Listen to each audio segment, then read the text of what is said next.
Kung ganito ka lang sana magmahal, walang magiging problema. Kapag nagmamahal, tumutupad sa pangako. Hindi napapako. Hindi nakakalimutan. Hindi parang hangin lang na lumabas sa bibig mo at tapos wala na.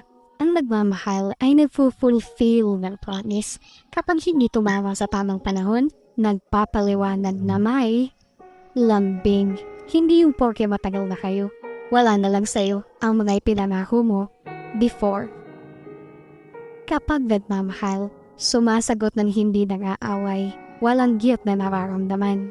Oo naman, normal na yata ang tanungan ng mga tanong sa mga may relasyon. Hindi yung tinatanong mo lang, akala niya pinagpipintangan mo na siya ng kung ano-ano. May defense mode agad, naka-defense mode agad. Ang nagmamahal ay sumasagot ng diretso sa tanong na diretso, lalo na kung wala ka namang